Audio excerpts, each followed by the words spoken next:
Okay. That's kind of how I had it designed. Yeah, I see it. And your range over here, microwave, whatnot. Your sink here for the window.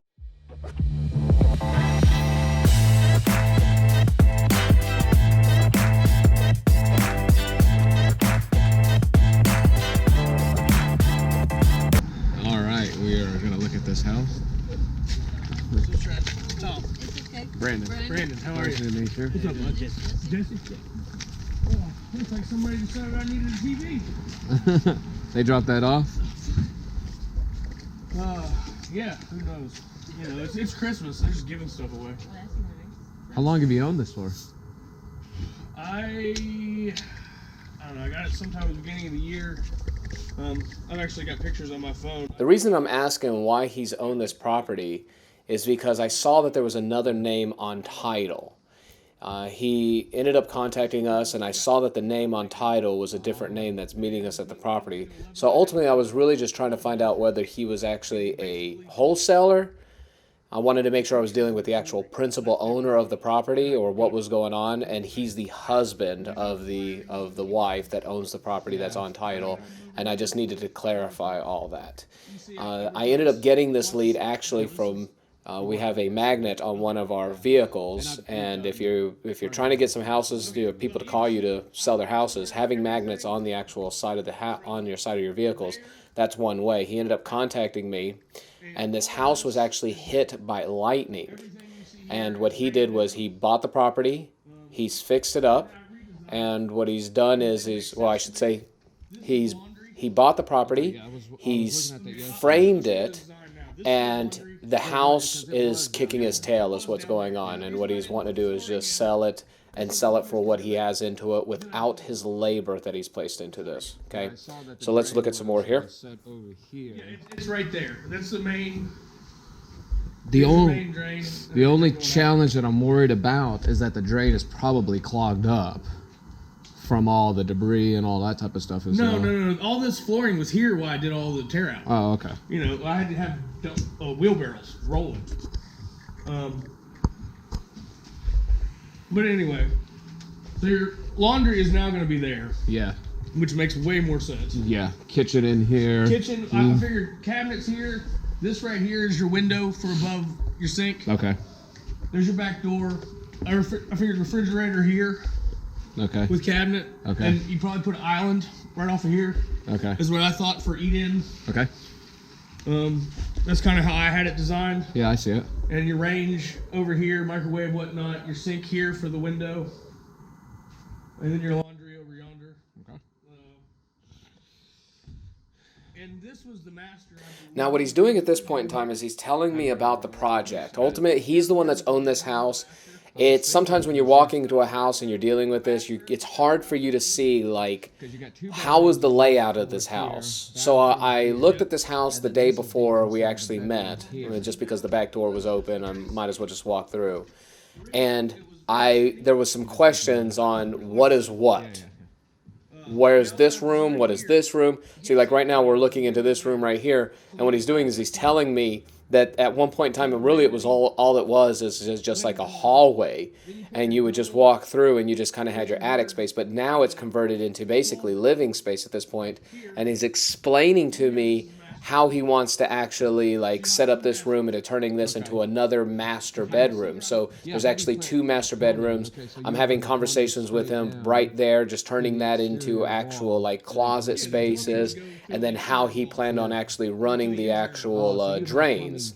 So what he's doing is he's actually talking to me about that. Let's listen. Straight up. And then tap in there? Yeah, tap in and over. Okay. So this is... The way I designed this used to be narrow. It was like a play area.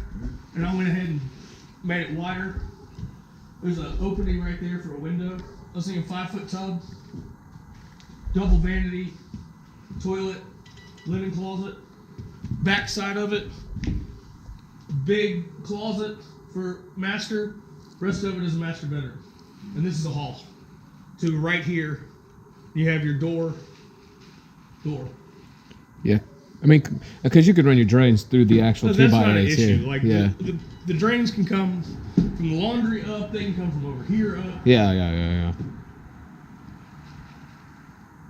Might as well open that up for closet space too, actually. You could, if you wanted to put like a little, like, you know, little door over there just as like attic closets. Yeah. And this already has it. The only thing I don't like is that you don't have a room on the main floor. We have this room as well. Well, yeah, but that's a living room. Like I'm talking about. See, what I'm doing right now is I just explained some of the things that I didn't like. And right now, all the common rooms, like your living room, your kitchen, are all on the main floor. To walk to a bedroom, you have to actually walk up some stairs, which makes it a little more difficult whenever you're starting to deal with, like, you're dealing with elderly individuals. It's harder for them to walk up the stairs. Now, there's a solution to this house, which we'll get into in just a second. But me bringing up that little snippet right there, what it's going to do is it's going to let them process that thought. And I can, when I'm having the conversation with him a little bit later about purchasing the house, I can bring up some of those concerns that I have to justify my price. And just ultimately right now, what I'm doing is I'm listening to the seller right now. I mean, he knows about this project. Let him explain everything. He is actually quite knowledgeable in real estate, so it was actually helpful because I'm trying to gauge what he was doing with the project, but I'm also trying to understand exactly what is what, because he's already completed a lot of the actual frame itself in order for me to complete the next process here. So listen to the seller, right? They don't always tell you the truth. In this case, there was some things that he wasn't saying that was all truthful, but there was a lot that he was explaining that I could understand and I could, relate. And what I really need to do is, in order for me to get this deal, is listen and also just build relationship with this person. If I can build a friendship with him, then when I go to make the offer, it'll be a lot easier.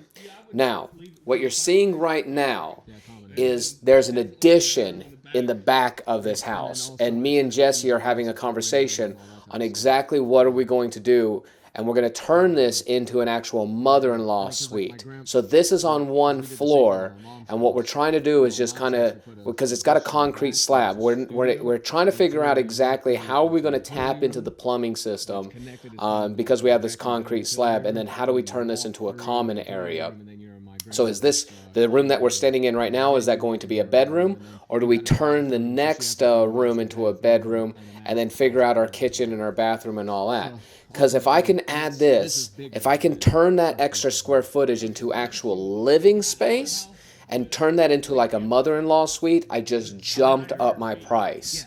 I make it a lot easier for me to sell the property. So what we're doing is we're collaborating at this point in time. And yes, I have the seller of the property there. I also have my contractor, and we're just having the conversation. Yeah, exactly. Although they're pushing everybody out over there. Well, they're trying to make that area nice. They're pushing everybody out, man. And that used to be the highest murder rate in the city. It was when they did Sam Cooper Boulevard.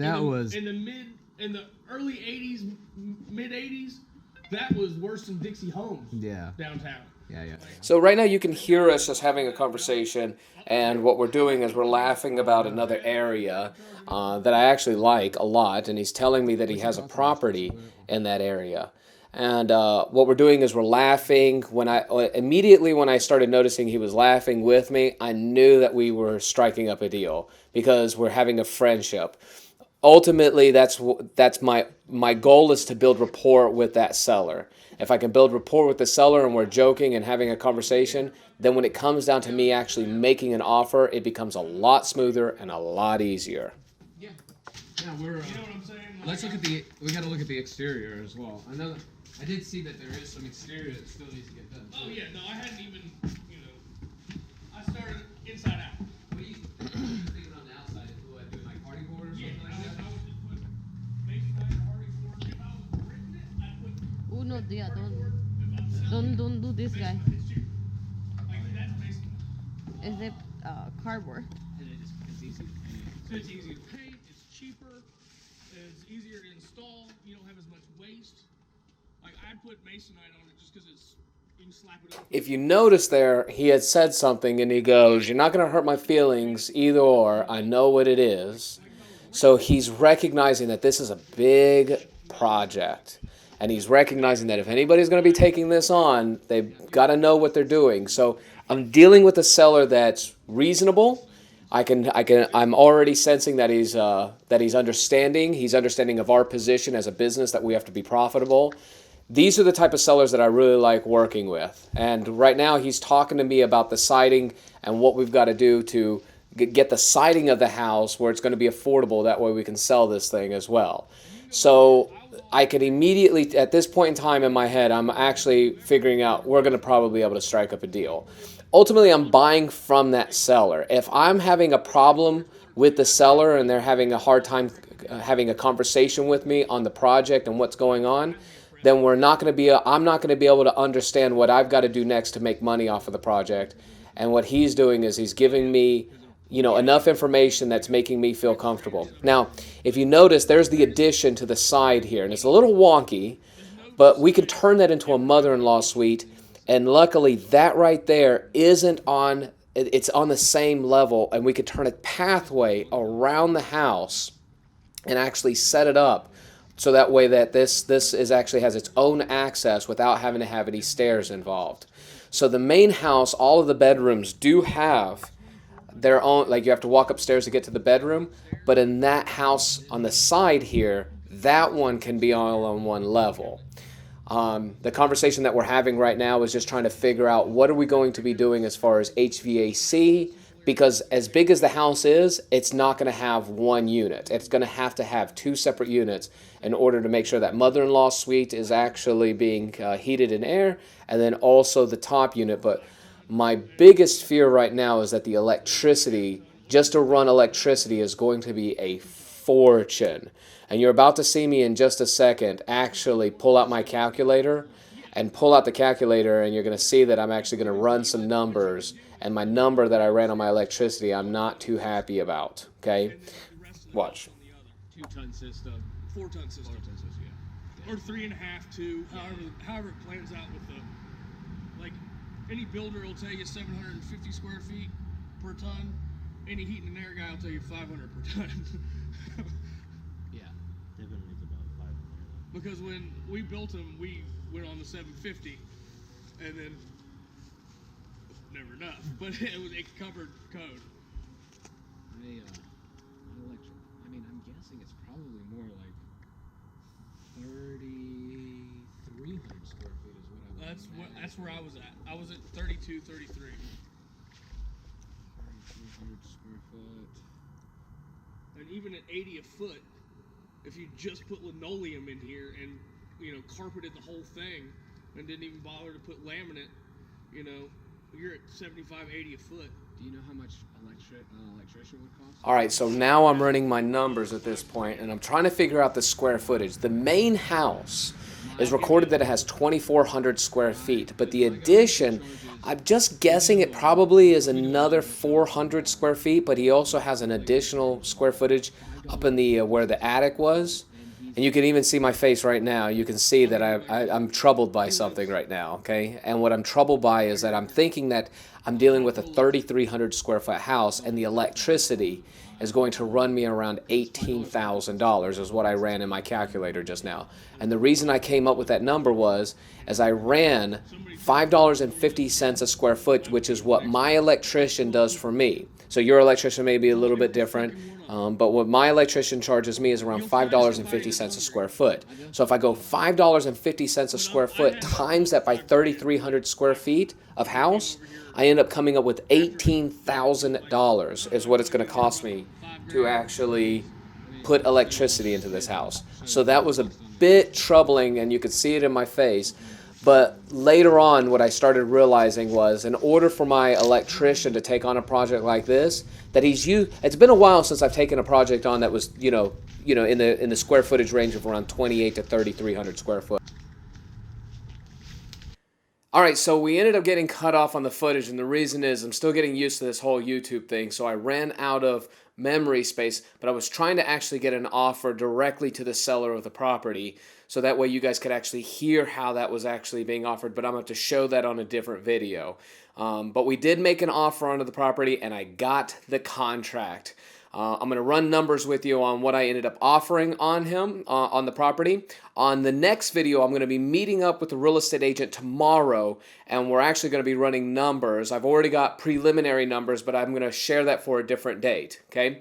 Now, he was asking $40,000 for the property. That's basically land, frame, concrete slab, the work that he put into it. What he was wanting was $40,000 for the property. All right. I had the most that I could offer was $32,000 was the most that I could offer on that property. So then what I did was I started off at $25,000. He was asking $40,000. I offered $25,000. He countered and said the lowest that he was willing to go was $32,000. I then said the lowest I was willing to go, the highest I was willing to go was $30,000. And we met in the middle, and I got the contract for $31,000, right? So now I need to go and get, now that I have it under contract, I have 30 days to go through my inspection period. So my contractor, he was there, will give me a bid on exactly how much it's going to cost to fix up the property. He will also, I will also, tomorrow, I'm going to get real estate agents to walk through the property to determine what the true value is, because we have an additional square footage. We need to actually understand exactly what that square footage is. So I'm going to measure that. That gives me time to do that. I will also have my electrician come by, and I'm going to have probably multiple electricians, because I really need to be into that $10,000 to $11,000 like brand new electricity on that side, because the numbers that I was running in my calculator was it was going to cost me somewhere around $18,000. If it ends up being $18,000, then I cannot purchase this property. I may have to look at a different direction, or I may be looking at a higher price sale. I think I was being a little conservative on what I think I can sell the property for. So we'll look at those numbers once we get to those final details, and then I'll determine whether I'm purchasing that property at that point. So stay tuned. Make sure you subscribe, because I'm going to be sharing some of the best content. I'm still learning this entire YouTube channel and being a great creator to you guys, but I promise to deliver some of the best content over to you. I want to see you guys actually start real estate investing. I want you to understand property, and that's what this channel is dedicated to, is to give you perspectives, and those perspectives will actually give you insight, so that way you can become your own independent to going into real estate investing and then buying properties and building wealth for you and your family. So I appreciate all of my subscribers. Thank you, every single one of you. I appreciate you. Put a comment on the bottom section here, okay? Let me know what you think. I answer every single comment. Make sure you like, and I look forward to seeing you on the future video. Thank you.